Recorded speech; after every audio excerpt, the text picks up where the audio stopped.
Hello students, आज भी हम एक और वीडियो आपको कोलेट्रल सिक्योरिटीज और कंसिडरेशन अदर देन कैश के कॉन्सेप्ट को कंबाइन करते हुए हम आपको समझाने की कोशिश कर रहे हैं। मतलब इस कॉन्सेप्ट में अदर देन कैश का भी कॉन्सेप्ट है और कोलेट्रल सिक्योरिटीज का भी कॉन्सेप्ट है। दोनों की कोलैबोरेशन से क्वेश्चन बना हुआ है और हम पढ़ेंगे। दिया हुआ है a limited company issued debentures of ₹1 lakh which were issued. कितना इशू किया है? 1 लाख रुपीज के debentures which were issued as follows for cash at 95%। 80,000 nominal value के पेमेंट में हमने क्या किया है? आपको जो इशू किया है वो 95% वैल्यू पे इशू किया। For the creditors for 50,000 capital expenditure, मतलब कोई एसेट्स एक्वायर किया होगा, उसके बदले में हम सेटिस्फैक्शन में 40,000 नॉमिनल वैल्यू की जो पेमेंट होना चाहिए हमने क्या किया है? फॉर सेटिस्फैक्शन 40,000 के डिबेंचर्स देके इसका सेटलमेंट किया। मतलब 40 फिर देना था 50,000 और हम उसके बदले में जो दे रहे हैं वो 40,000 वैल्यू के दे रहे हैं। इसका मतलब हमने एट अ प्रीमियम इशू किया होगा। और थर्ड कंडीशन में to banker for a loan of ₹20,000 as a collateral securities. हमने क्या किया है? इसके बदले में आपको 20,000 रुपीज के लोन के बदले में as a collateral securities issue किया और जिसकी नॉमिनल वैल्यू क्या थी आपकी? 25,000। हमको जर्नल एंट्री पास करनी, हमको जर्नल एंट्रीज पास करनी है। तो करेंगे, स्टार्ट करते हैं पास द जर्नल एंट्री। और हमारा होगा क्या? हम लिखेंगे journal entries in the books of A limited. Journal entries in the books of A limited. सबसे पहले हमने क्या किया है कि जो डिबेंचर्स को इशू किया है एट एन वैल्यू ऑफ 95% की रेट से, मतलब 5% के डिस्काउंट पे इशू किया है। और एप्लीकेशन की कंडीशन में पहले रिसीव होता है, क्योंकि बताया नहीं है तो एप्लीकेशन एंड अलॉटमेंट की कंबाइंड कॉल हम करेंगे और हम लिखेंगे bank account DR. Bank account DR 80,000 का 95% होता है 76,000 to debenture application and allotment account. और हमारी नरेशन होगी debenture application and allotment money received. इसके बाद हमको क्या करना होगा? ड्यू करना होगा। और आपको पता है कि किसी भी कॉल को जब ड्यू किया जाता है तो उसका नाम डेबिट होता है। हमने लिखा debenture application and allotment account DR 76,000 से discount on issue of debenture account DR value छोड़ देंगे to debentures account 80,000 face value के डिबेंचर्स थे। 76 पे जब इशू किया तो 5% का जो लॉस हुआ वो मैंने डेबिट में लिखा, क्योंकि रूल कहता है डेबिट लॉसेस एंड एक्सपेंसेस। और नरेशन में हम लिख देंगे debenture application and allotment money due at a discount of 10%। Second condition में हम बात कर रहे थे कुछ एसेट्स हमने एक्वायर की थी 50,000 वैल्यू की, और उसके बदले में जो हम आपको पेमेंट में दे रहे हैं वो दे रहे हैं आपको 40,000। पहले तो परचेज करने की बात करेंगे। परचेज किया तो सन्ड्री एसेट्स परचेज किया है, कुछ पता नहीं है किस क्या है तो हमने लिख दिया sundry assets account DR to vendor. नाम भी नहीं पता है तो मैंने वेंडर लिख दिया। अगर नाम पता होगा तो लिख दे सकते हैं उसका नाम 50,000 का। और हम नरेशन में लिखेंगे एसेट्स परचेज्ड फ्रॉम वेंडर। हम इसका जो पेमेंट कर रहे हैं वो कैसे कर रहे हैं? आपको वेंडर पाएगा, वेंडर को 50,000 से मतलब हम आपको इसके बदले में जो दे रहे हैं वो 40,000 वैल्यू के डिबेंचर्स दे रहे हैं। तो 40,000 के दे रहे हैं, 50,000 का अकाउंट सेटल हो रहा है, इसका मतलब 10,000 का हमको ज्यादा वैल्यू किया जा रहा है, वो सिक्योरिटी प्रीमियम में चला जाएगा। और हमने लिखा to securities premium account 10,000।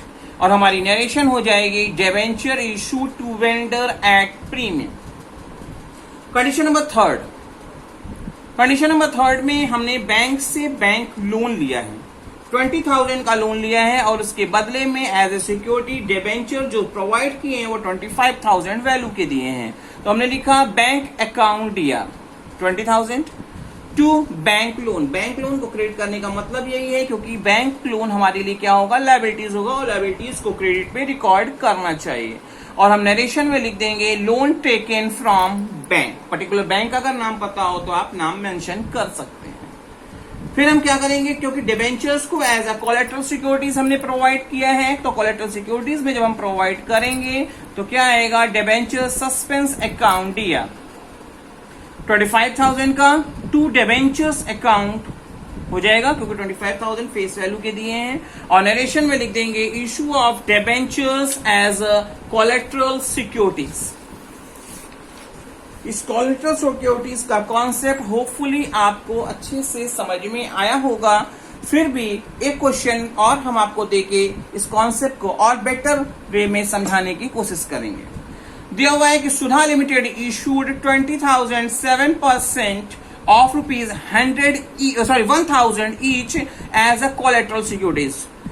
20,000 of rupees 1,000 1,000 रुपए वाले 20,000 डिबेंचर्स कोलेटरल सिक्योरिटीज में दिए गए हैं किसी बैंक को, और उससे हमने जो लोन लिया है वो कितने का लिया है, वो आपके 1,50,00,000 from ICIC bank. The company was unable to repay, ये काम पहले हो चुका है, आज कंपनी क्या कर रही है, लोन का रीपे करने में फेल हो गई है। For which interest payable was rupees 50,00,000 rupees का इंटरेस्ट इस पे हो चुका है। आईसीआईसी बैंक ने इस पे क्या किया है, अपने राइट का यूज करते हुए डिबेंचर जो कोलेटरल सिक्योरिटी इशू किए गए थे उसका रिस्ट्रिक्ट कर दिया है। तो हमको क्या करना होगा, journal entries in the books of Sudha limited कैसे किया जाएगा, तो करेंगे तो स्टार्ट होगा, क्योंकि हम नॉर्मली जब डिबेंचर इशू करते हैं एज तो उस टाइम पे लिखते हैं debenture suspense to debenture account, क्योंकि अब क्या हो रहा है कि इसको कैश पार्टी पेमेंट नहीं कर पा रही है, तो उस पर आईसीआईसी बैंक ने एक्शन लिया और इस चीज को इन रिवर्स कर दिया जाएगा और लिखेंगे debentures account DR to debenture suspense account ₹2 crore. Loan कितने का था, 1.5 करोड़ का, जिसपे 50,00,000 रुपीज का इंटरेस्ट हो गया, और डिबेंचर्स हमारे पास से जो कैंसिल होकर खत्म हो जाएंगे वो कितने के चले जाएंगे, 2 करोड़ का, मतलब हिसाब जो होगा वो पूरा 2 करोड़ का सेटल हो जाएगा। और हम नरेशन में इस बात को क्लैरिफाई कर देंगे, conversion of debenture issued as collateral securities into debentures account. ये कॉन्सेप्ट मैंने पहली बार आपको समझाया है कि जब इससे पहले की जो मैंने दिया था कि लोन लिया और उसके बदले में debentures as a security submit किया। इस क्वेश्चन में मैंने आपको ये समझाने की कोशिश की है कि जब पार्टी या बैंक को पेमेंट करने में फेलियर हो जाती है तो उस टाइम पे स्टेप कैसे लेती है, तो वो बात कही गई है। मतलब पहले में कैंसिलेशन किया गया डिबेंचर्स का और दूसरे कंडीशन में उसको हिसाब करके कन्वर्जन करने का काम किया गया। इस क्वेश्चन को फिर से मैं एक दूसरे कॉन्सेप्ट के साथ, दूसरे क्वेश्चन के साथ समझाने की एफर्ट करता हूं। यहां पे भी दिया हुआ है कि सुमन लिमिटेड 35,000 10% डिबेंचर्स ऑफ ₹300, 35,000 मतलब 1,05,00,000 रुपीज के कोलेटरल सिक्योरिटीज हमने दिए हैं फॉर अ बैंक, 80,00,000 रुपीज के लोन लेने के लिए फ्रॉम SBI। यहां पे भी वही लास्ट क्वेश्चन की तरह कॉन्सेप्ट है कि company was unable to repay. ये इशू हो चुका है, पहले इशू हो चुका है, अभी नहीं करना है। आज की डेट में अनेबल की फेलियर की प्रॉब्लम के लिए हम इस एंट्री को करने की बात कही गई है। तो unable to repay the loan नहीं पे कर पा रहे हैं, ऑन विच इंटरेस्ट पेबल कितना इस पे बन रहा है, तो अगर हम बात करेंगे 25,00,000 रुपीज एज ऑन 31 मार्च 2020। और SBI ने अपने राइट का यूज करते हुए डिबेंचर्स को कोलेटरल सिक्योरिटीज का राइट ऑफ किया, कन्वर्जन करने का काम किया है। कैसे करेंगे वो हम बात करेंगे। तो सबसे पहले हम लिखेंगे journal entries in the books of Suman limited. जो डिबेंचर्स हम सिक्योरिटी में सबमिट करते थे तब हम लिखते थे डिबेंचर सस्पेंस टू डिबेंचर, क्योंकि अब हम अपने राइट का यूटिलाइज कर रहे हैं और उन डिबेंचर्स को कैंसिलेशन करने का काम कर रहे हैं। तो हमने लिखेंगे 31 मार्च 2020 को जब प्रॉब्लम जनरेट हुई है तो हमने लिखा debentures account DR to debenture suspense account, मतलब एंट्री जो पहले लिखी गई थी उसको जस्ट रिवर्स कर दिया गया 1,05,00,000 रुपीज से। 1,05,00,000 कैसे आया, 35,000 debentures at the rate of ₹300।